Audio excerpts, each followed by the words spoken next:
신문 이야기 돌직구쇼에 오신 여러분 반갑습니다. 저는 신문 읽어주는 남자 김준입니다. 유승민 의원의 이 공천을 둘러싼 숨가쁜 친박과 비박 간의 핑퐁 게임이 오늘도 계속되고 있습니다. 유승민 의원 개들은 입이 바싹바싹 타고 있는데 그 가운데 진영 의원이 어제 탈당을 선언했는데요. 이 소식 동아일보에 보도되고 있습니다. 지금부터 저와 함께 하시죠. 진영, 여당 탈당. 그런데 탈당한 진영 의원의 행선지가 어딜까요? 동아일보에서는 더불어민주당의 김종인 대표 품으로 가는 것 아니냐라는 가능성에 대해서 제기하고 있습니다. 그런데 진영 의원, 오늘 한 일간지 기자와의 통화에서 더불어민주당 쪽으로 마음을 정했다. 이렇게 인터뷰한 부분이 눈에 띕니다. 진영 의원이 정든 새누리당을 떠나서 김종인 대표 아무리 친하다 할지라도 더불어민주당으로 갈 만큼 마음의 상처가 컸던 것일까요?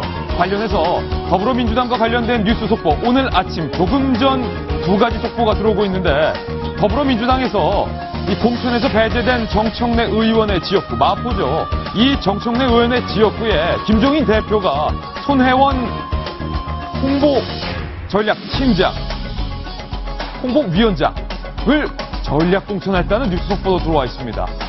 문재인 개인 정청래 의원을 빼고 김종인 대표계, 이른바 김종인 개인 손혜원을 넣었다. 뭔가 심상치 않은 대목인데 잠시 후 얘기 나눠보겠습니다. 다음 신문입니다. 이번에 한국일보입니다. 버티는 김무성, 도장 안 찍어주겠다. 이름 붙였습니다. 옥새 투쟁이다. 김무성 대표 당대표의 도장이 찍혀져야 마지막으로 최종 승인이 되는데 왕이 옥새를 안 찍어주고 있습니다. 첫 번째 가능성은 이거고, 에휴 그래봤자 김무성의 30시간의 법칙 재현되는 것 아니냐라는 전망도 나오고 있습니다. 말한 지 30시간 못 버티고 굴복한다. 정도은 의원이 한 말이죠. 엘리베이터 타고 심각한 표정의 김무성 대표와 손세를 치는 이한구 공관위원장의 갈등. 지금 새누리당에서 열리고 있는 비공개 최고위원 회의 분수령이 될 것으로 보이는데 어제 친박계에서 김 대표 사과하라. 김 대표는 내가 뭘 잘못했냐. 사과할 일 없다. 라고 밝힌 만큼 지금 열리고 있는 최고위원 회의에서 친박과 비박 간의 김 대표와 공관위원들 간의 갈등이 최고조에 달할 것으로 보입니다. 다음 신문입니다. 잠시 후 뉴스 속보 저희 돌직구쇼에서 생방송으로 전해드릴 것이고요. 조선일보 일면 제목은 주어가 이한구입니다. 이렇게 말한 것으로 확인이 됐습니다. 이한구 공관위원장, 유승민 스스로 결단하라. 공관위에서 왜 유승민 의원의 이 공천 관련한 결정을 안 내려주나라고 궁금해했었는데 이한구 위원장의 입으로 확인이 된 셈입니다. 유승민이 스스로 나가라. 시간을 주고 있다. 공관위원 손에 피 안 묻히겠다라는 의도로 보이는데 뭔가 예전에 봤던 모습이 다시 생각나지 않으십니까?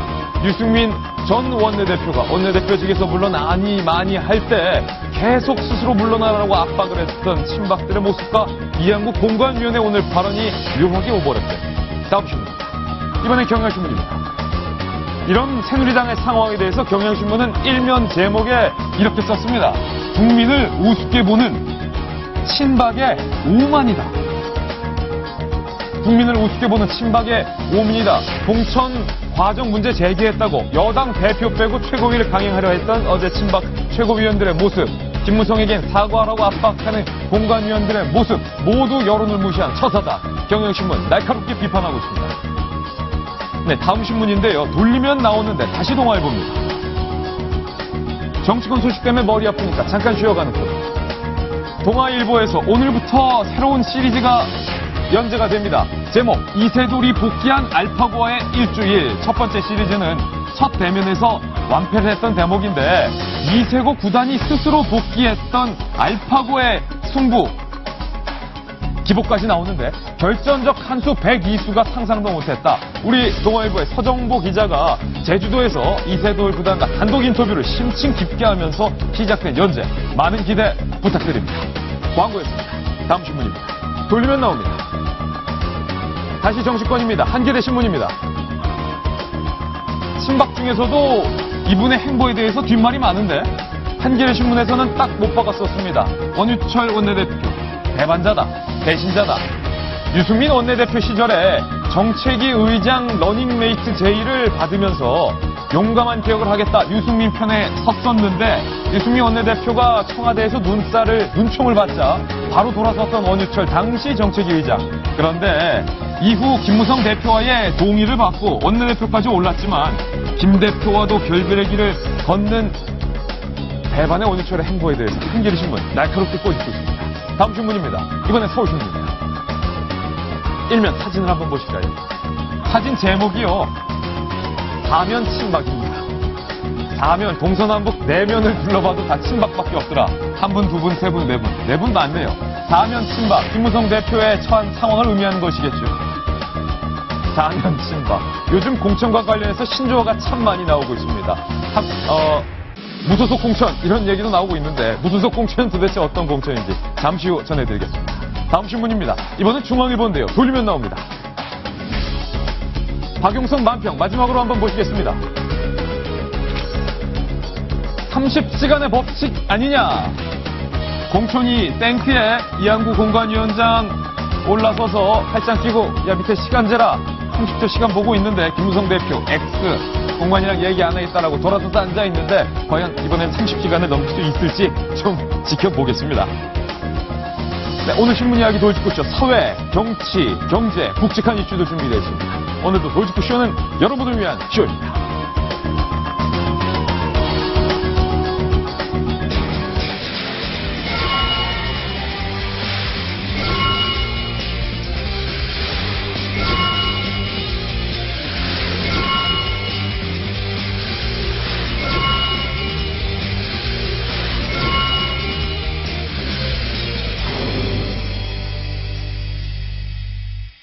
네, 현재 새누리당의 비공개 최고위원회의가 열리고 있습니다. 이 안에서 원유철, 서청원, 김태호 등등 친박계 최고위원과 김무성 대표와의 강한 신경전이 벌어지고 있다는 소식이 지금 국회 현장에 나가 있는 채널A 정치부 기자로부터 방금 제 핸드폰에 문자 메시지로 도착을 했는데 잠시 후 이 상황은 여러분들에게 보도해 드리겠고요. 그 전에 저희가 긴박하게 준비한 첫 소식 저희가 만든 돌직구 신문을 통해서 공개하겠습니다. 양손이 결박돼 있었고요. 이상한 특정 커뮤니티에 가입이 돼 있었던 사실이 발견됐고 그의 싸늘한 지시는 한 기계실 좁은 공간에서 발견이 됐습니다. 이른바 분당 예비군 사건. 예비군 훈련을 마치고 귀가하던 30세의 한 예비군이 실종이 돼서 경찰이 수색한 결과 기계실에서 양손이 뒤로 묶인 채 숨을 거둔 채 발견이 됐습니다. 실종된 당시 이런 전단 수배지도 인터넷과 오프라인 상에서 돌면서 과연 30세의 예비군 훈련을 마치고 귀가하던 이 남성이 도대체 왜 실종이 됐는지 많은 시민들의 궁금증을 낳았었는데요. 그런데 결국 싸늘한 시신으로 발견이 돼 있는데 왜 죽었는지 그 사인이 아직 드러나지 않아서 많은 의문을 낳고 있는 상황입니다. 동아일보 논설위이신 정성희 위원님. 예비군 사망 이른바 미스테리. 도대체 사인이 무엇인지 스스로 목숨을 끊은 건지 아니면 타살인지 정황이 어떻게 됩니까?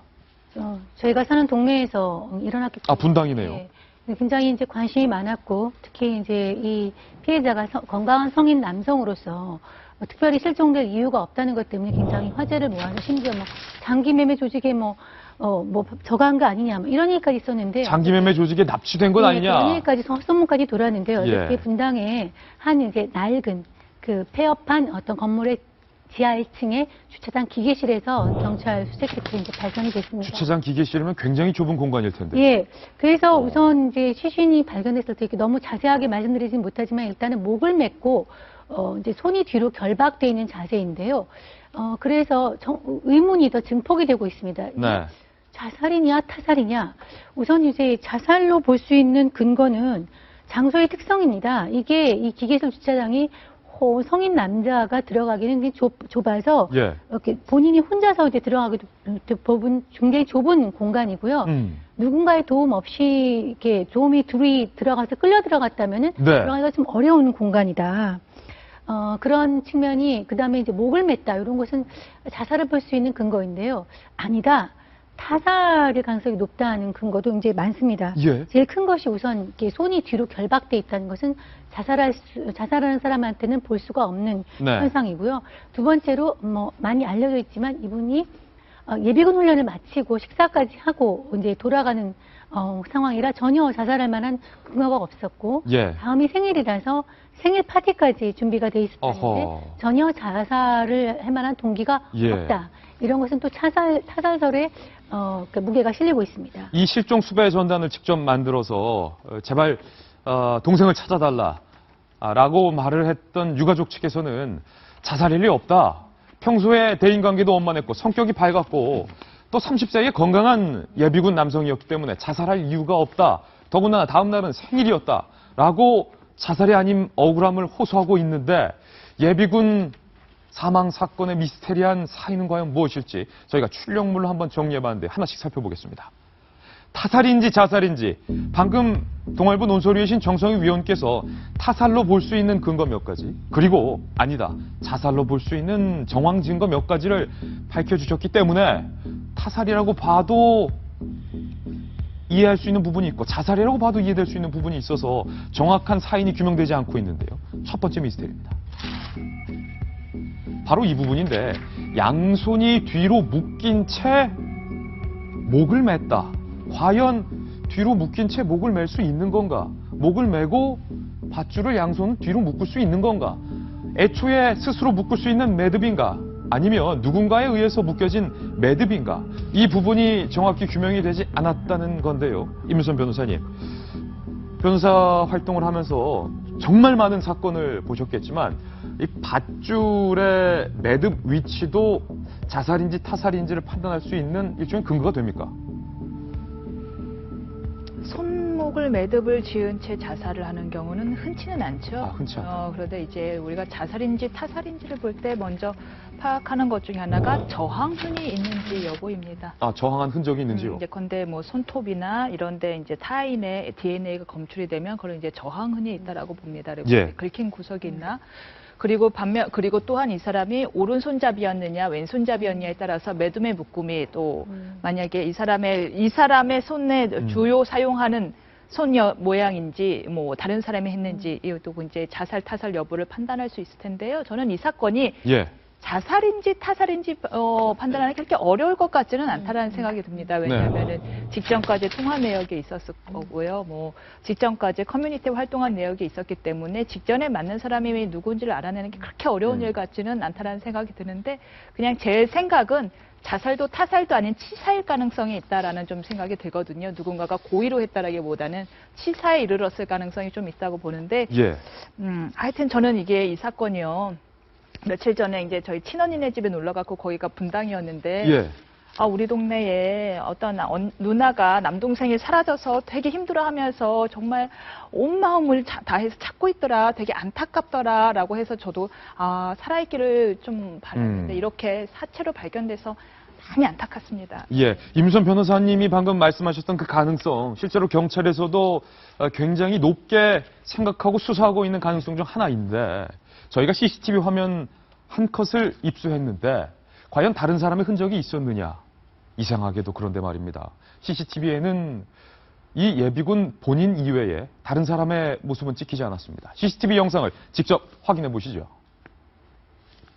네, 지금 예비군 훈련을 마치고 귀가를 하던 길에 30대 예비군 본인이죠. 자전거를 타고 가는 모습, 한 건물로 들어가는 모습 등등이 CCTV에 찍혔는데 물론 건물 안에 CCTV는 없기 때문에 그 안에서 어떤 상황이 일어났는지는 CCTV를 통해서 규명할 수 없지만 적어도 귀가를 하는 과정 그리고 저 건물로 들어가는 과정에서 다른 사람은 없었다.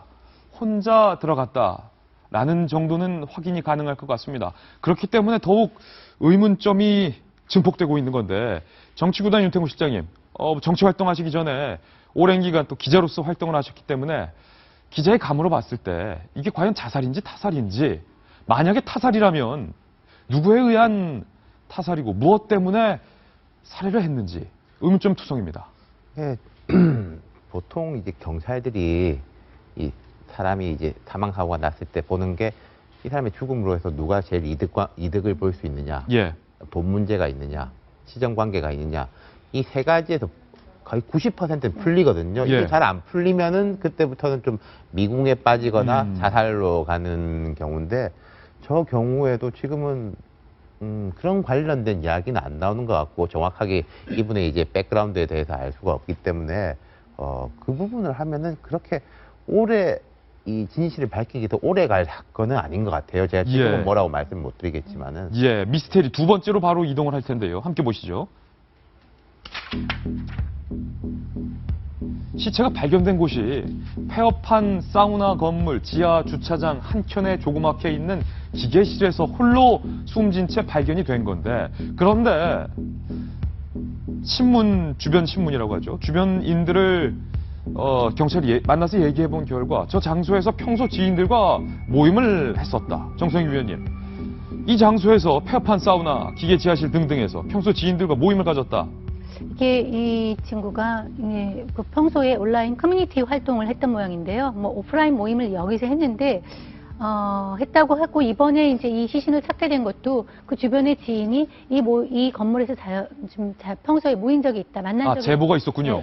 있다 하고 해서 찾아낸 것입니다. 근데 이제 저 건물이 지금 이렇게 분당이 경기가 좋지가 않아서 저런 건물들이 많은 것 같아요. 예. 사실 폐업한 건물이니까 어떤 목적을 가지지 않고 커피숍이 있는 것도 아니고 찾기가 좀 어려운데, 그래서 이렇게 사인과 관련해서 아까 말한 그 커뮤니티, 평소에 자주 했다는 커뮤니티 활동, 아까 말한 임 변호사가 말한 대로, 예. 그다음에 그 오간 그 대화, 그다음에 평소에 얼마나 자주 만나는지 그걸 하면은 왜 그 건물에 갔는지는 좀 금방 밝혀질 것 같습니다. 관련해서 세 번째 근거를 한번 뜯어보도록 하겠습니다. 이 평소 낙천적 성격과 달리 아까 정 의원님께서 언급하시던 중에 잠깐 나왔습니다만, 특이 커뮤니티에 가입해서 활동을 했더라, 숨진 예비군이. 그런데 집에서도 밧줄이라든지 아니면 수갑이라든지 여러 가지 그런 장치들이 발견이 됐더라. 김병민 의원님, 이게 방송상에서 어떤 커뮤니티다라고 저희가 구체적으로 말씀은 드릴 수 없지만, 특히 커뮤니티에 가입해서 활동을 했었고 저 장소에서 오프라인 모임을 가졌던 것으로 보이고, 그리고 집에서 발견된 것과 같은 그런 장치들, 밧줄이라든지 수갑 등에 묶여서 숨진 채 발견이 돼 있다. 확정해서 얘기할 수는 없겠죠. 그렇지만 어쨌거나 유가족들이 확실하게 규명을 해달라고 또 얘기를 하고 있는 부분이기 때문에 이게 자살인지 타살인지에 대한 경찰 수사가 분명히 있어야 될 거고요. 저는 조금 의아하게 생각이 들었던 게, 폐업한 사우나 건물에 들어갔다라는 건데, 예를 들어서 10대 청소년들 같은 경우에야 굉장히 호기심도 있고 또 모여서 어디 갈 데가 없으니까 그런 데 가서 이렇게 이상한 놀이를 하는 경우들도 왕왕 발생하는데, 나이가 30인 장성한 청년이 커뮤니티 모임을 폐업한 사우나 공간에 가서 자주 가졌다는 것 자체가 사실은 이해가 되지 않는 석연찮은 측면이 있는 거고, 예. 이 과정에서 만약에 누군가의 타살의 흔적은 없다라고 하지만 만약에 이게 자살이라고 가정을 한다라면 그 자살에 이르도록 그 커뮤니티 활동에서 그런 것들을 만약에 독려하거나 혹은 조장하거나 그런 분위기를 만들었다라면 이 또한 사실은 타살에 이르게 하는 아주 못된 행위에 저는 준한다라고 생각을 예. 하거든요. 이 부분에 대해서는 경찰이 면밀하게 수사를 해야 될 건 확실한 것 같습니다. 네, 그런데 분명한 건 누구보다 가장 가슴이 찢어지고 가슴이 아픈 건 이 순간 유가족들이 아닐까라는 생각이 듭니다. 유가족들의 억울함을 해소해주기 위해서라도, 조금이라도 위로해주기 위해서라도 이 부분에 관련된 경찰의 명백한 수사가 있어야 될 것으로 보입니다. 저희가 준비한 다음 소식을 돌직구 신문을 통해서 보도해드리겠습니다. 만나보시죠. 네, 이제 본격적인 정치 뉴스 여러분들에게 전해드리겠는데요. 오늘 주목해볼 인물은 유승민 의원이 아닙니다.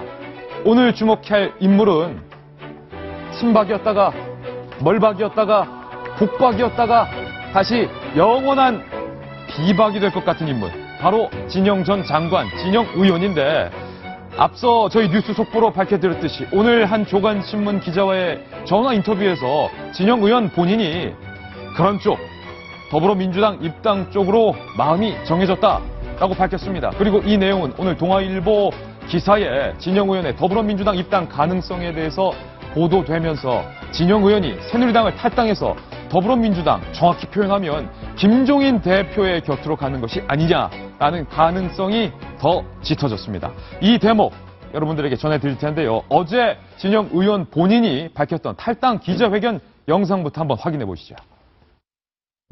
저는 이제 20년간 열정적으로 몸담았던 새누리당을 떠나려고 합니다. 지난날의 저의 선택이 오늘 저에게 이처럼 쓰라린 보복을 안겨주었습니다.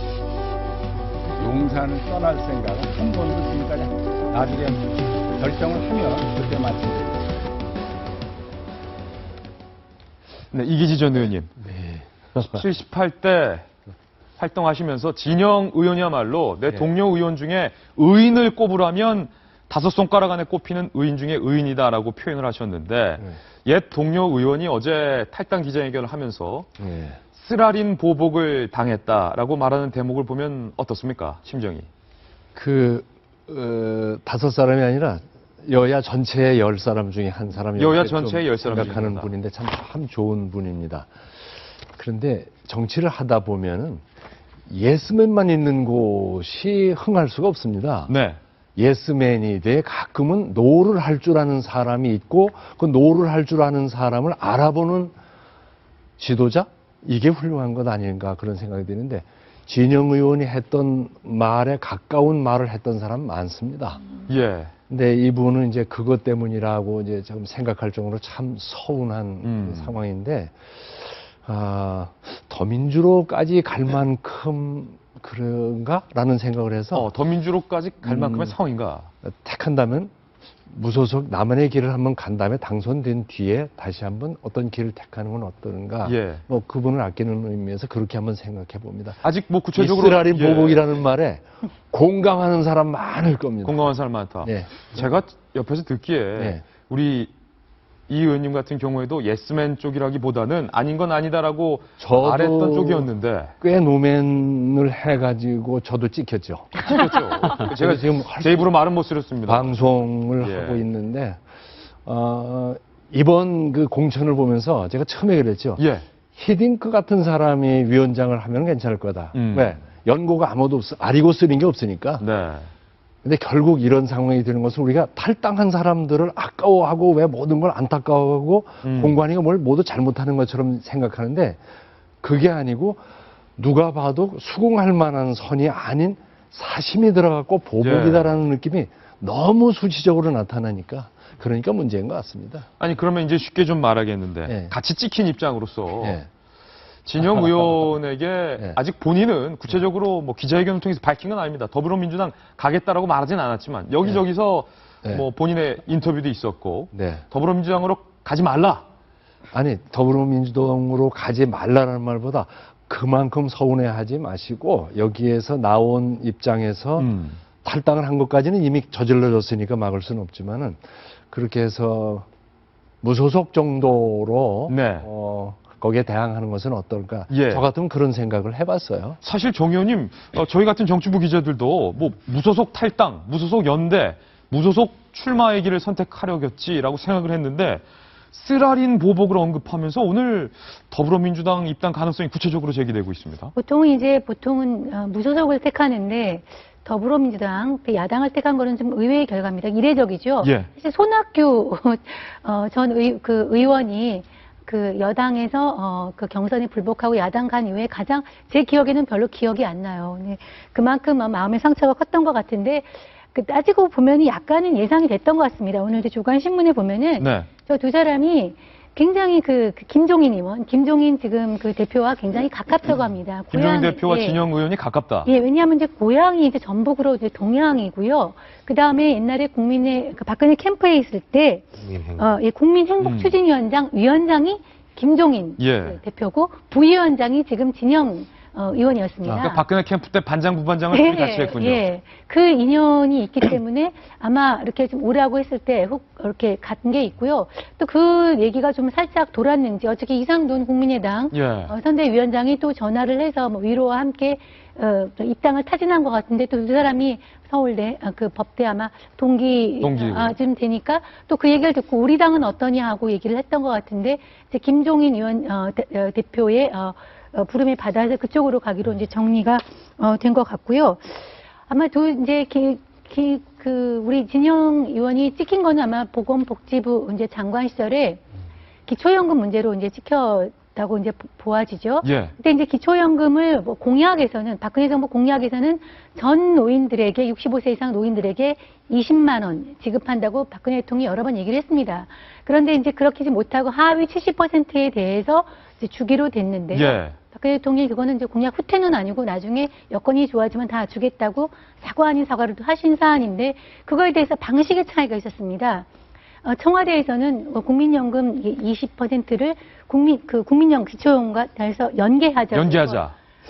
진영 위원장은 연계는 안 된다. 그 약속 위반이다고 주장을 했는데 그때 소통이 안 되면서 스스로 사표를 던졌는데 그게 아마 결정적으로 운밖에 난 적이 같습니다. 아니 계기가 된 김병민 것 같습니다. 의원님, 정 의원님께서 방금 설명 잘해 주셨는데 그때 일이 벌써 언제입니까? 제 기억으로도 제가 인수위 출입했었을 때가 2012년, 2013년 초인데 2012년 말 2013년 초 일 때문에 설마 지금까지 계속됐다?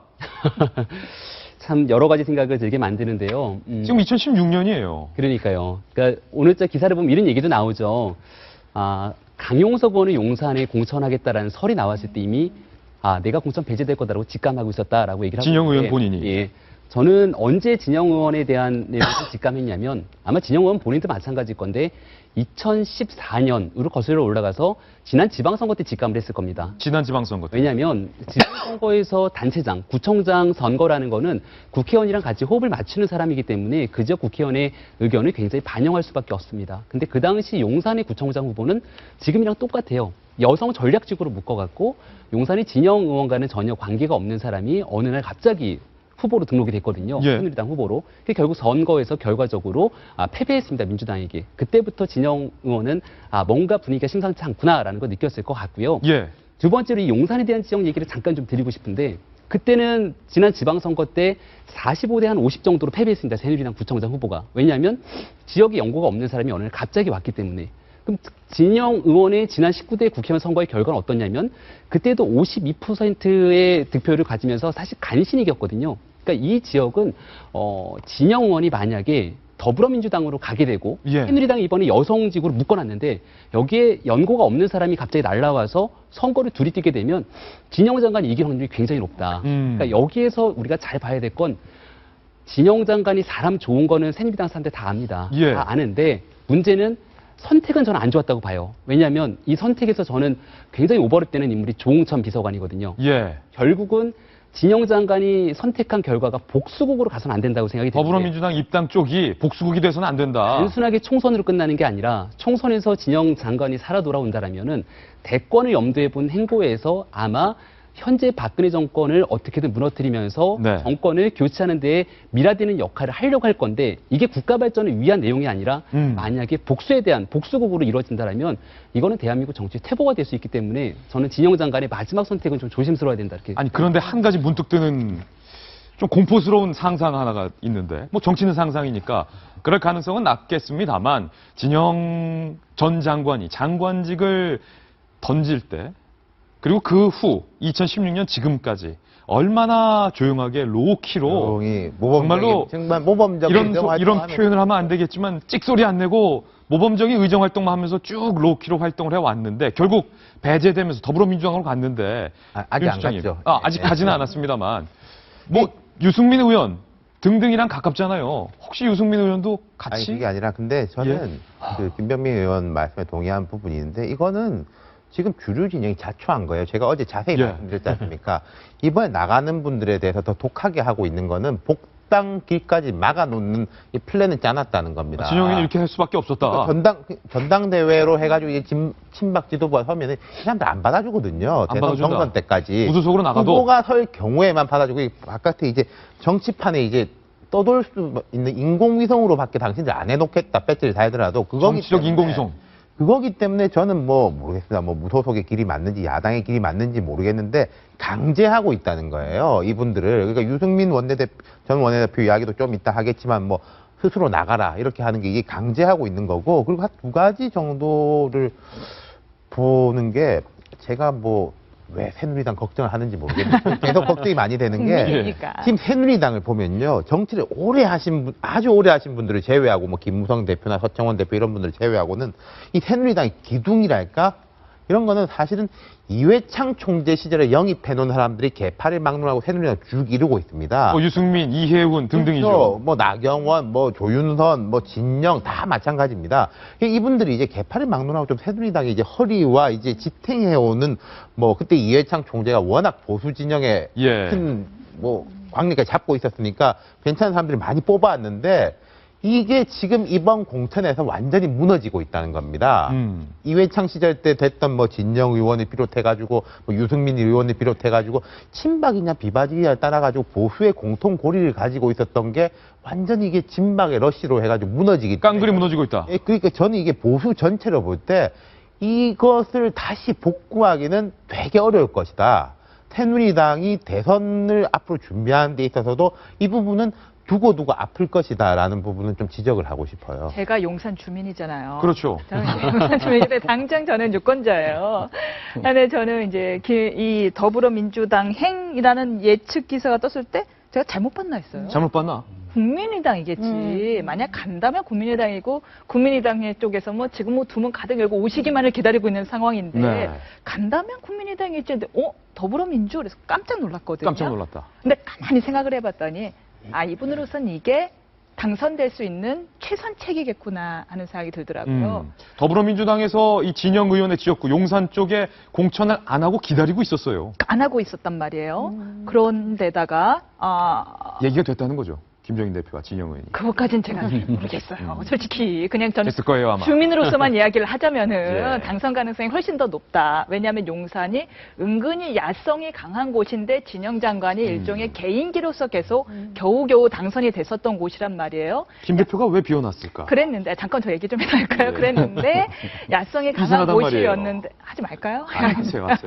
야성이 성격이 강한 있어요. 곳이었는데 거기에 더불어민주당을 가게 되면은 진영을 원래 지지하던 중도 우파 사람들과 예. 더불어 원래의 야성이었던 용산 주민들이 더 합쳐질 거기 때문에 같이 지지한다. 지난해는 52%로 당선됐지만 이번에는 52%를 훨씬 상회하는 득표율로 당선될 가능성이 크죠. 압도적으로. 네. 진영 의원이 그러면 국민의당을 선택하지 않는 이유는 최선의 선택이 더불어민주당이었다. 아마 그리고 김종인 위원장이랑 경제 쪽에 있어서 뜻을 같이 하는 부분도 많을 테고요. 예. 아마 그 부분이 좀 크지 않을까 싶습니다. 진영 장관, 어제 사실은 최고위원 회의가 김무성 대표가 오늘로 하겠다라고 하루 미뤘는데 친박 최고위원들이 김 대표 사과하라라고 맹비난을 하면서 친박끼리 최고위를 사실상 단독으로 개최하려다가 무산이 됐던 적도 있는데 아마 지금 이 자리에서 김무성 대표가 진영 의원에 대해서 공관위원장에게 다시 한번 생각해 줘라라고 말했는데 진영 의원 어제 탈당 선언한 마당에 이제는 돌이킬 수도 없는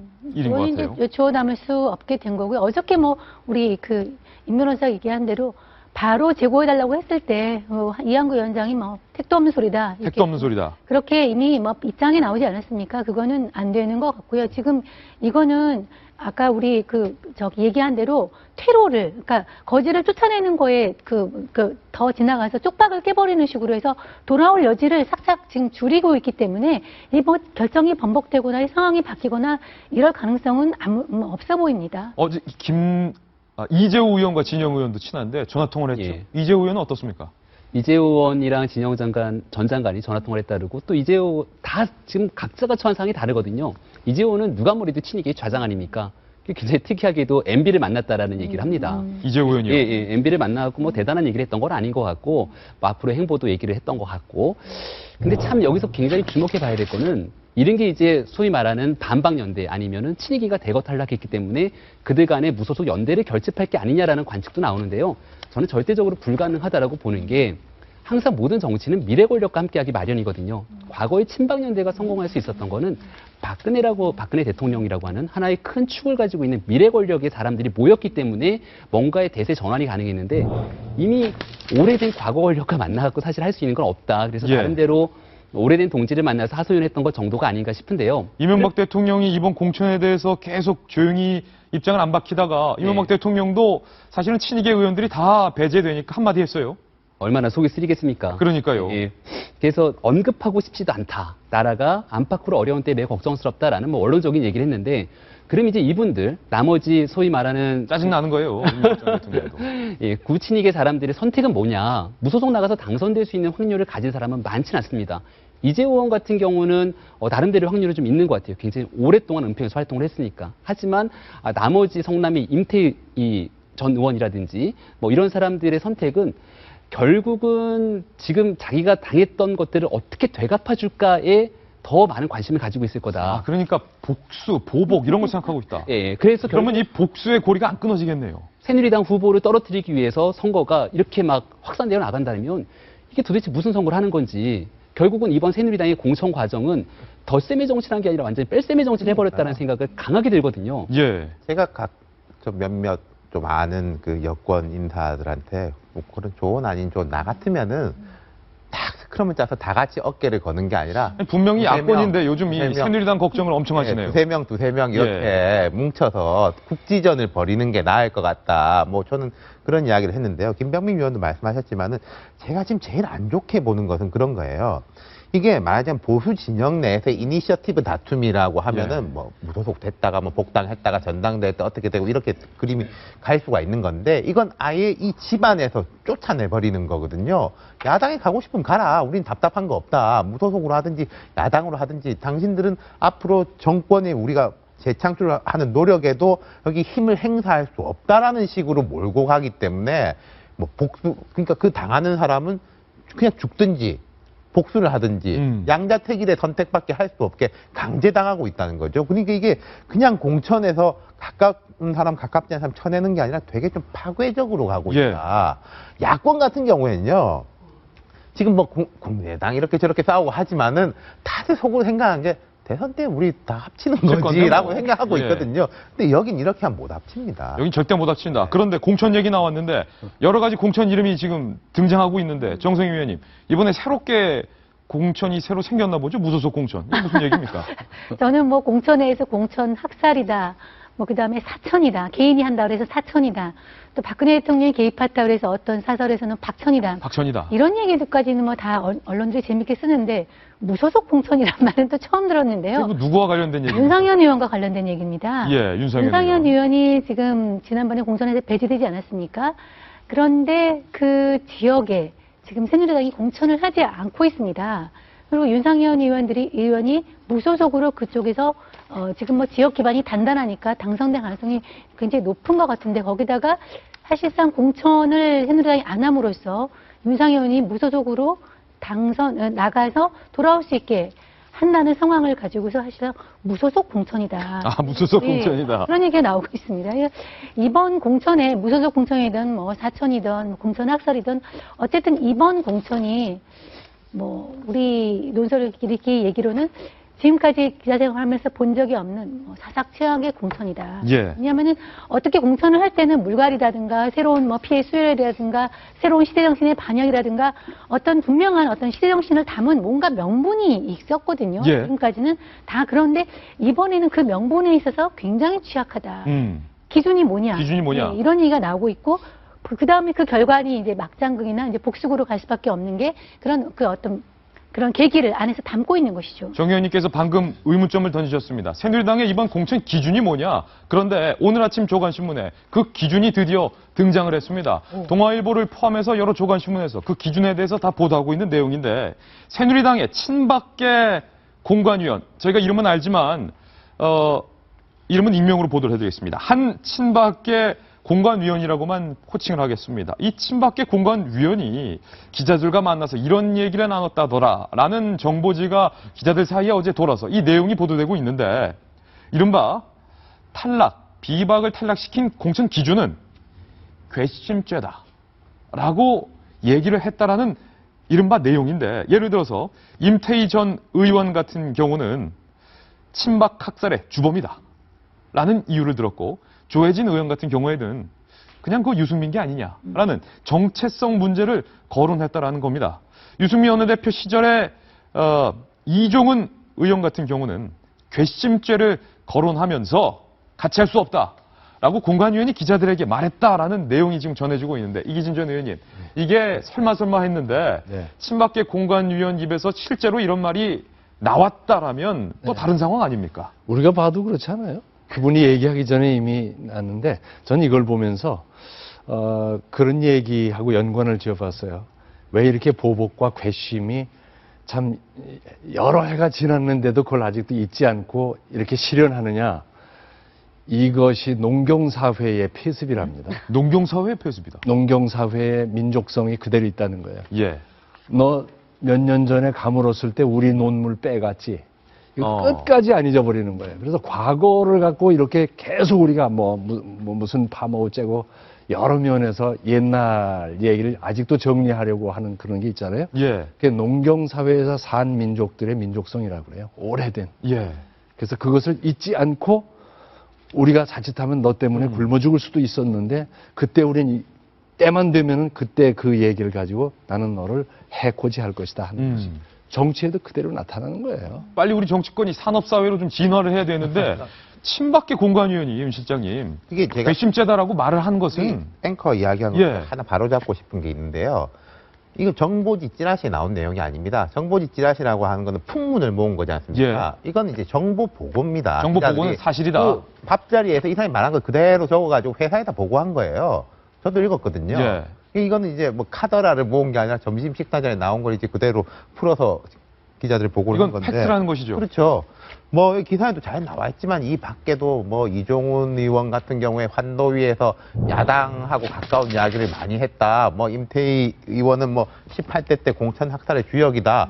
뭐 이런 좀 상식적으로 납득하기 어려운 이야기가 많고 그리고 제가 또 놀라운 건 예. 속으로 자기들끼리 있을 땐 이럴 수 있어요. 예컨대 100번을 예. 양보해서 근데 그 자랑스럽게 기자들하고 밥을 먹으면서 이야기한다는 게 참 이분들이 되게 이제 좀 정말 좀 꺼리는 게 없구나, 금기가 없구나라는 느낌. 이양구 의원, 그 공관위원장 오늘 조선일보 제목이 그거지 않습니까?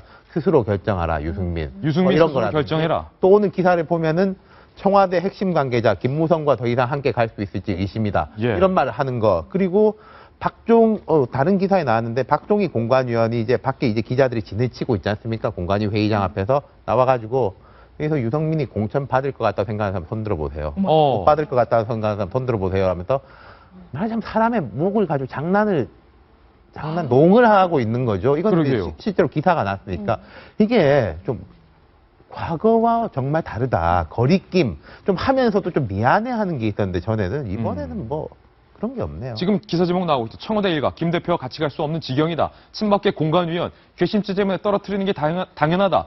쭉 공통점은 윤상현 의원, 김무성 대표 이번 선거에서 어떻게 해버리겠다. 자기들끼리는 100번 양보해서 할 수 있는 얘기라고 양보하더라도 김병민 의원님. 예. 공공연하게 농을 즐기면서 이렇게 언급을 한다는 것은 오늘 경향신문 일면 제목처럼 친박이 다소 오만한 것 아니냐. 경향신문 얘기입니다. 심히 걱정이 되고요. 저는 뭐 공개적으로 제가 좀 말씀을 드리면 커밍아웃 하자면 저는 친박도 아니고요. 예. 비박도 아니고 친유승민계도 아니에요. 예. 그러니까 정말 저 같은 새누리당을 지지하는 사람들이 아마 정책 연구파죠. 10명 중에 한 6명, 7명은 되지 않을까 싶거든요. 그러니까 굳이 한 20%, 30%에 불과한 사람들의 혈투 때문에 지금 당이 찢어지고 있다는 거에 대해서 강력한 메시지를 좀 전달하고 싶고 김무성 대표가 이제 결국 결단이 좀 남았잖아요. 오늘 저희가 얘기 안 한 것 중에 하나가 마지막 옥새를 가지고 그럼 결국 도장을 찍을 거냐 아니면 끝까지 안 찍고서는 상향식 공천제 본인이 얘기하고자 했던 것들을 지켜내기 위해서 마지막 구국의 결단을 내릴 거냐에 대한 판단도 남아 있다라고 보여지는데 예. 저는 여기서 김무성 대표 역할이 굉장히 중요하다라고 보여집니다. 왜냐하면 김무성 대표는 누가 뭐래도 새누리당의 대권 주자죠. 예, 대권 주자이기 때문에 김무성 대표가 취해야 될 행동들이 있는 거고 예를 들어서 친박계라고 하는 박근혜 대통령을 지지하는 사람들은 죽었다 깨나도 김무성 대표를 본인들 세력의 대권 주자로 인정하지 않을 거예요. 예. 그 과정에서 김무성 대표는 어찌됐든 선거 결과에서 본인 사람들을 챙겼다라고 하는 실리는 챙겼을지 모르겠지만 이대로 선거가 만약에 진행돼서 총선이 들어가게 되면은 결국은 이와 같은 공천 파동을 같이 만들어낸 장본인으로 엮여 들어갈 수밖에 없거든요. 여기에 대해서 분명한 메시지를 주지 못하고 마지막으로 또 한 번 30시간의 법칙처럼 한 발 뒤로 뺀다라면은 결국 뻔한 거네? 이런 얘기의 비판에 피해갈 수가 없는 상황이 되기 때문에 김무성 대표의 향후 판단이 굉장히 중요한 상황입니다. 예. 그래서 지금 안 그래도 뭐 여론조사를 했더니 리얼미터가 발표를 했는데요. 예. 여권 차기 대선 주자에 대해서 유승민 의원, 이렇게 핍박을 받고 있는 유승민 의원은 오히려 지난달보다 2.2%포인트가 상승했는데 예. 2위고요. 여전히 1위는 여권 대표는 김무성 대표라고 하는데 지난달보다는 전달보다 1.6% 정도 떨어졌다라고 해요. 대권 지지도가. 네, 근데 저는 오늘 지금 특히 윤 실장님 얘기를 들으면서 예. 좀 많이 충격적이에요. 지금 많이 충격적입니다. 제가 어제 했던 말을 좀 수정하고 싶어요. 제가 어제 역사는 흐른다.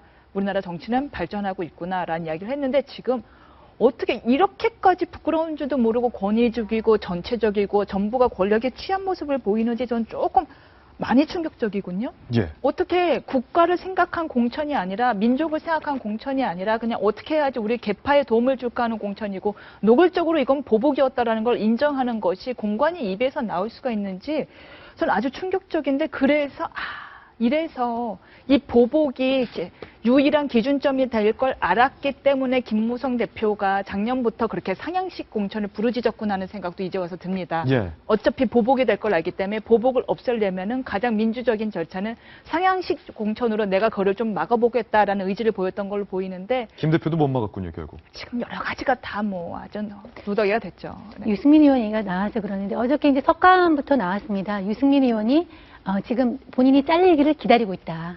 사실 게임의 룰이 약간 바뀌어서 지금 마치 유승민 의원이 이 게임에 그 우위에 선 것처럼 보이는 기사가 어제 오후부터 쏟아지고 있거든요.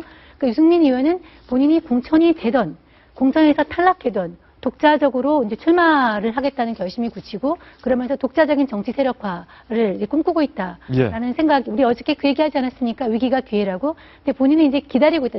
나를 쳐라.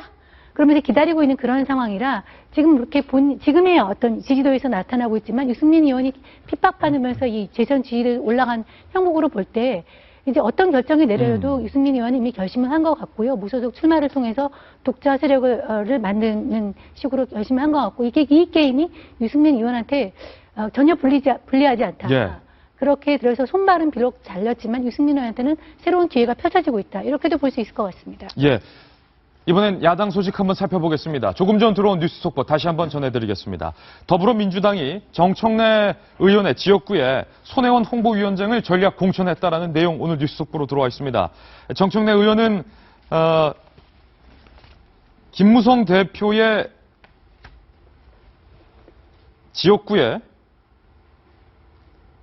선대위원장으로 정청래 의원이 수락을 했다라는 뉴스 속보도 지금 들어와 있네요. 정청래 의원이 이번 국회의원 재선거에는 불출마하기로 했지만 백기를 들었는데 백기투항을 했는데 김무성 대표 지역구에 출마하는 더불어민주당의 후보에 선대위원장을 수락했다라는 깜짝 놀랄만한 뉴스도 들어와 있습니다. 정청래 의원이 뭔가 정치적인 변신을 좀 꾀하는 것 같다라는 생각이 드는데 어쨌든 정청래 지역구에 손혜원을 전략 공천했다. 이 속보와 관련 있는 다음 돌직구신문입니다. 세력 판도가 요동이 친다는 겁니다. 당내 최대 주주가 친노에서 친문을 지나서 친김으로 가고 있다. 오늘 이 기사 나와 있는데 임순 변호사님, 이번 더불어민주당의 공천을 쭉 보니까 옛 친노는 다 배제됐는데 친문 살았는데 박원순 사단은 몰락했다. 더 안타까운 거는 그간 별로 언급조차 안 됐다라는 사실이에요. 그게 더 뼈아프네요. 친노, 개파. 해부를 찔렀어요. 네. 친노, 개파 사라지고 있어 라고 했을 때 저 뒤에서 박원순 사단은 남몰래 눈물을 흘리고 있었다라는 거를 오늘 드디어 언급이라도 됐다라는 소식을 전해드리겠습니다. 네. 이제 그래서 김종인 대표와 박 시장의 갈등설까지 나오고 있다라고 조선일보는 얘기를 하고 있는데 이거는 조금 오버액팅을 하는 것 같고 김종인 대표 측에서는 박원순 시장 사람이라고 내가 왜 챙기냐? 라고 하면서 별도로 단수 추천이나 전략 공천 같은 걸 전혀 하지 않고 그냥 경선대로 경쟁에 그냥 맡겨라. 그리고 자유 경쟁 체제에 맡겼는데 결과적으로 흥미롭네요. 내가 박원순 사람 왜 챙기냐? 그냥 자유 경쟁 해라. 그렇다고 굳이 공천 탈락을 시키진 않고 해라라고 했더니만 대부분이 다 떨어졌더라. 경선 패배를 하고요. 기동민 전 부시장만 한 명만 이제 공천을 받고 나머지는 모두 경선에서 패배하는 거나 공천에서 탈락하는 등으로 해서 지금 박원순 시장 쪽에서는 남몰래 눈물을 흘리고 있다라고 하는데 이제 이에 비교되는 사람이 바로 이제 그래서 얘가 나오죠. 친문이라고 분리되는 문재인 쪽 사람들. 예컨대 이해찬, 정청래 의원 등 전형적인 옛날 전통적인 친노의 상징적인 인물들은 공천을 못 받았지만 우리가 이름은 잘 알지 못하지만 정치 기자들은 모두 아는 문 대표 옆에 자주 있었던 뭐 윤호준, 홍영표, 전해철 의원 등 실제 일을 할 수 있는 실무형 사람들은 모두 옆에서 지금 살아남았다라는 보도입니다. 예, 지금 저희가 더불어민주당의 4.13 총선 이후의 세력 변화 예측도를 한번 그려봤는데 박원순 시장의 측근, 사실은 이번 총선 때 박원순 서울시장이 다음 대권을 준비하고 있기 때문에 본인의 측근들이 대거 의원 배지를 달고 당내에 입지를 잡고 있는 것이 박원순 시장으로서는 매우 유리한 형세인데 야심차게 밀어넣었던 박원순의 사람들인 임종석 전 서울시장 정무부시장, 천준호 전 박원순 서울시장 비서실장, 권오중 전 비서실장, 민병덕 전 법률지원단장, 강용 전 서울시 의회의원 다 떨어졌습니다. 박원순계 사람들이 다 떨어지고 친문재인계 사람들은 다 살아남았다. 옛 친노 세력들은 다 떨어졌는데 예를 들어서 우윤군, 전해철, 박남춘, 홍영표, 윤우덕, 김경원 여긴 나와 있지 않지만 진성준까지 다 살아남았고 그런데 특이한 점은 친김종인계 세력이 생기고 부상하고 있다는 거예요. 박영선 의원이 대표적이죠. 박영선 의원 얼마나 정치적으로 핍박의 세월을 본인 주장에 따르면 보냈습니까? 그런데 친김종인 세력의 넘버원으로 지금 당당하게 이름 올리고 있습니다. 이용섭, 변재일, 박범계 그리고 이번에 총선에서 김종인 대표가 챙겼던 비례대표 다수 그리고 비노 의원 일부 박원순계가 몰락하고 김종인계와 친문재인계가 부상하고 있다. 김병민 의원님 이거 어떻게 봐야 됩니까? 일단은 하나만 바로잡으면 박원순계가 몰락하고 있는데 아직 기사회생할 가능성 있는 사람이 2명이 있다 그래요. 예. 왜냐하면 다 경선을 시켰는데 경선에서 만약에 김종인 대표가 대놓고선 박원순계를 물먹이려면 그 예를 들어서는 기회조차 주지 않으면 진짜 물먹이는 거잖아요. 근데 그렇게 물먹인 사람이 둘이 있거든요. 그중에 첫 번째가 천준호 씨라고 전 박원순의 비서실장했던 사람인데 공천 탈락. 거기에 아예 그냥 경선의 기회도 주지 않고 단수 추천해버렸거든요. 그래서 여기는 뽑아갖고 이번에 김종인 대표가 전략공천을 다른 데로 아직 빈 공간이 있으니까 해야 되지 않겠냐라는 얘기가 나오고 있어서 거긴 조금 더 지켜봐야 될 것 같고. 그래봤자 한석아님 두석입니다. 그렇죠. 몰락은 몰락이죠. 여기서 저는 좀 재밌게 본 것 중에 하나는 사람들이 관심을 아직 안 가지고 있지만 안희정계가 북상하고 있다. 생각보다 젊은 사람들이 제가 아는 젊은 친구들도 안희정 지사 쪽에 가서 벌써부터 선거를 돕고 있는 사람들이 있습니다. 예. 근데 왜 안희정 지사를 우리가 면밀히 봐야 되냐면 새누리당이 대통령 후보로 반기문 유엔 사무총장이 만약에 정말로 우리가 가정하는 바와 같이 북상하게 된다면 충청 지역에서 몰표를 가지고 가는 것들을 과연 더불어민주당이 그냥 지켜만 볼 것이냐. 거기에 대한 유일한 대항마로 뛸 수 있는 하나의 강력한 카드가 안희정 지사이기 때문에 안희정 지사가 아직까지는 수면에 있었지만 이번 총선을 계기로 슬슬 떠오르는 계기가 되지 않는가 싶고요. 마지막 하나가 여기에 또 안 나온 사람이 하나 있는데 손학규 씨. 예. 손학규 전 상임고문 같은 경우는 손학규계가 사실 이번 총선에서 거의 역할을 못했다라고 보지만 김종인 대표가 정말로 수권 정당으로서 정권 교체를 하고 싶다라면은 아마도 문재인 전 대표와 손학규 전 상임고문을 가지고 같이 경쟁을 시키지 않을까라는 생각이 저는 들거든요. 예. 그래야만 그동안의 좌쪽에 있었던 세력을 중원으로 확장을 해야지만 더불어민주당이 수권 정당이 될 수 있을 텐데 그 중원을 확장하기 위한 가장 좋은 카드 중에 하나가 손학규 전 상임고문이기 때문에 앞으로의 역할이 굉장히 주목되기도 합니다. 예, 과연 더불어민주당 추후의 야권 세력 분포가 어떤 쪽으로 무게추가 흘러갈지 조금 더 지켜봐야 될 것 같습니다.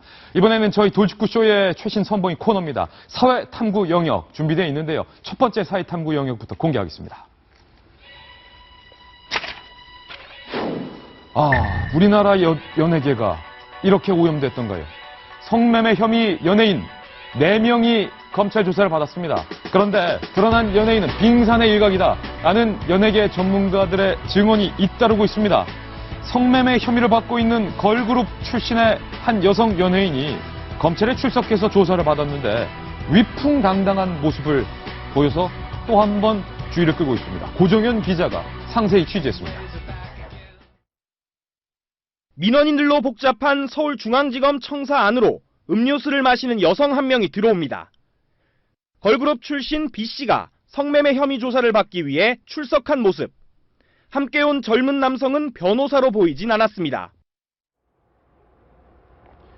전날 밤 사람들의 눈을 피해 이곳 지하 주차장으로 검찰에 출석한 여가수 A씨와 달리 이 B씨는 이곳 청사 정문으로 대낮에 당당히 걸어 들어갔습니다. A씨는 검정 모자와 마스크로 얼굴을 가렸지만 평상복 차림의 B씨는 맨 얼굴을 드러내고 커피를 마시는 등 일반인처럼 행동했습니다. 검찰은 무명 여배우 1명과 연예인 지망생 1명도 그제 불러 조사했습니다. A씨와 B씨를 비롯해 성매매 혐의를 받는 4명 모두 대부분 혐의를 인정한 것으로 알려졌습니다. 검찰은 연예인 성매매를 알선한 강모씨를 조만간 재판에 넘기기로 했습니다. 소환 조사한 여성 4명에 대한 사법 처리 여부도 곧 결정합니다. 채널A 뉴스 고정현입니다. 아하, 이 여성 연예인들의 성매매, 이 4명 중 1명은 원정 성매매 혐의까지 검찰에서 조사를 받고 있어서 정말로 보는 이들로 하여금 개탄을 하게 하는 기사인데요. 임순 변호사님, A, B, C, D 저희가 약자로 이번 검찰 조사를 받은 4명 여자 연예인들을 분류하고 있는데 그래도 A는 지하주차장으로 마스크를 가리고 모자를 쓰고 얼굴을 푹 숙인 채 내가 잘못했다라는 것은 느끼는 모습이었는데 B 여성 연예인은 맨 얼굴을 드러내고 음료를 마시면서 위풍당당하게 워킹을 해서 정문으로 들어갔다. 내가 뭘 잘못했는지도 모르고 있는 것 같다라는 게 고정현 기자의 기사인데 이거 어떻게 보십니까? 이제 뭐 여러 가지 평가를 일단 차치하고 먼저 사람들이 관심을 가지는 부분은 이제 연예인이 누구냐 그게 제일 먼저 관심을 가지죠. 뭐 성매수를 한 남자가 누구냐에는 별로 관심이 없어요. 이제 매도를 한 여자가 누구냐 거기에 일단 관심을 똑같이 나쁜 가지고. 사람인데. 그리고 두 번째는 그래서 얼마였다는 거냐. 그다음에 이제 그 매매 대금에 이제 관심들을 많이 가지죠. 근데 이제 세 번째, 근데 저희가 더 관심을 갖고 싶은 부분은 그러면은 성매매가 어떠한 경로로 이루어지는가 부분이 우리가 더 관심을 가져야 할 부분이 아닌가 싶은데. 어떤 경로로? 예, 그걸 이제 기사가 오늘 잘 나온 부분이 있는데 전에 이제 판결문, 전에 성현아 사건이죠. 그 판결문을 통해서 토대로 아마 추측이 가능할 것 같습니다. 그 사건 같은 경우에는 당시에도 중개인이 이번에 중개인 강 씨였죠. 예. 강모 씨. 엔터테인먼트 회사까지 차린 강모 씨를. 엔터테인먼트 회사 대표요? 예, 대표를 차렸어요. 예전에 스타일리스트였대요. 그걸 통해서 연예인들하고 많은 인맥을 쌓고 그걸 통해서 재력가를 소개해줬는데 성현아 씨 같은 경우에는 먼저 찾아와서 내가 생활이 어렵다라고 하자 그 강 씨가 알겠다. 재력가를 소개해주겠다라면서 재력가를 소개해줬고 처음엔 재력가한테 좀 동거를 하면서 1, 2억을 주는 게 어떻겠니를 제안했다가 그 재력가가 1, 2억은 힘드니까 동거 대신 그냥 단순한 만남으로 해달라라고 해서 이제 했다라는 것이 그 판결문에는 나와 있대요. 네. 근데 이제 이런 경우도 있고 우리가 얼마 전에 또 소개해드렸던 어떤 걸그룹에게 SNS를 통해서 쪽지를 제공한 경우도 있었죠. 쪽지로 접근해서 그때 이제 화제가 됐었는데요. 뭐 만남을 가져봐라. 한 건에 몇백만 원씩 주겠다. 나 그 사람 이상한 사람 아니다. 그 300이다라고 제안했을 때 대꾸를 안 하자 그럼 400 하면서 이제 제안을 했던 이런 경우도 있는데 중요한 거는 이제 조금 전에 얘기한 왜 그 성저기를 안 느끼냐, 죄책감을 못 느끼는 모습이냐라는 부분에 대해서 저는 강 씨가 계속해서 끊임없이 심지어 이 사건은 구속 중인 상황에서 성현아 씨 사건 때문에 구속 중인 사건 상황에서도 이 중계를 했대잖아요. 브로커 강 씨가 구속 수감돼 있는 상황에서도 중계를 했다. 했다라는 거예요. 그다음에 이제 50 됐다라는 건데요. 50 수수료로요. 예. 왜 이것이 강 씨는 끊임없이 이 행동을 하고 왜 비연예인은 죄책감을 보이지 않느냐는 부분이 결국에는 성매매가 불법인지 여부에 대한 각자의 판단이 좀 다르기 때문에 생기는 일이 아닌가 싶어요. 지금 성매매 특별법을 처벌하는 것이 성매도자, 매수자를 처벌하는 것 자체가 위헌이다라는 지금 위헌법률 심판도 올라가 있는 상태고요. 이 지금 거기에 대한 죄책감이 없기 때문에 이렇게 끊임없이 반복해서 범행이 생기고 당당한 것 아닐까 하는 생각이 듭니다. 정수영 의원님, 법상으로는 성매매, 특히 이 공인들, 연예인들의 성매매 또한 특혜 없이 무조건 다 불법으로 엄하게 지금 다스리고 있는 것이 실정이죠. 이제 적발하기가 힘들죠. 성매매 특별법은 매수자뿐만 아니라 매도자도 이제 지금 걸그룹이 처벌받으러 온 거잖아요.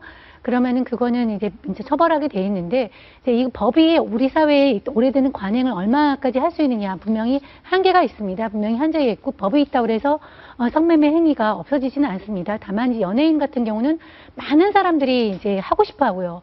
초등학생들 되고 싶은 어떤 장래 직업 희망조사하면 늘 걸그룹이 1등 아니겠습니까? 그래서 저는 이제 여기 등장하는 인물들 하나도 모르겠더라고요. 솔직히 하나도 모르겠지만은 우리 사회에 큰 영향을 미칠 수 있는 사람들의 어떤 행동이란 범에서 본인들이 좀 조심해야 될 필요가 있고 아까 브로커 특히 이제 경제적으로 어려운 사람들한테 접근해가지고 쉽게 돈을 벌 수 있다라는 유혹에 빠지도록 이제 이렇게 유혹을 하는 것인데 이런 것들에 대해서는 연예 생활이 화려하긴 하지만 어떤 자기 이런 거에 대해서 분명히 자기가 스스로 조심해야 되고 지켜야 될 부분이 있을 것 같습니다. 이번 검찰 수사를 받은 4명 여성 연예인들이 실제로 이 금액을 받고 성매매를 했다. 검찰 조사에서 나온 내용인데요. 한번 확인해 보겠습니다.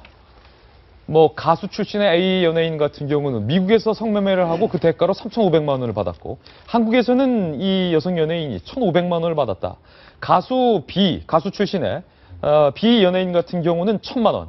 그리고 단역 배우 출신의 C, 연예인 지망생인 D 같은 경우는 2,300만 원, 둘이 합쳐서 2,300만 원 정도의 성매매 금액까지 지금 아주 구체적으로 나오고 있는데 이기진 전 의원님, 이게 너무 안타까운 게 다 창창한 젊은 여성들이고 외모도 출중한 여성 연예인들인데 쉽게 돈을 벌려고 너무 경찰에서 밝힌 게 4명이지 더 많다는 거예요.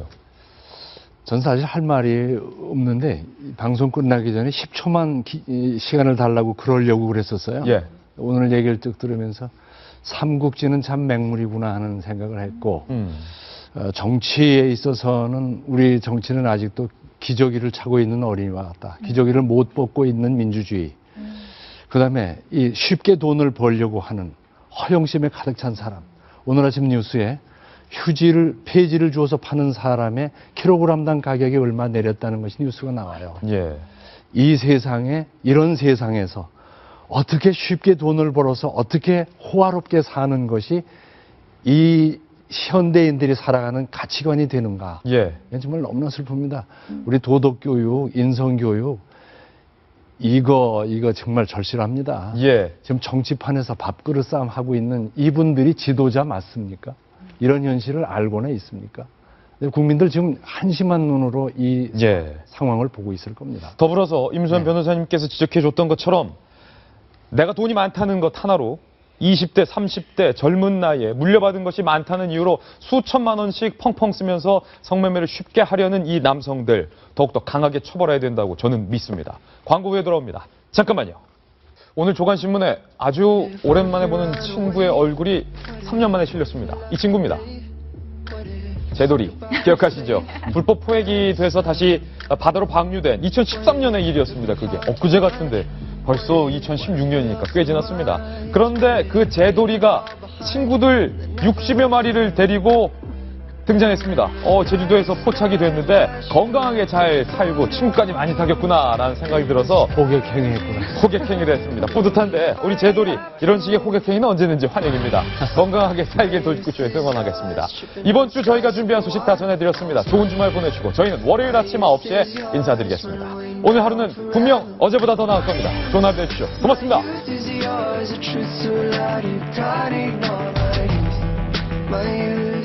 My youth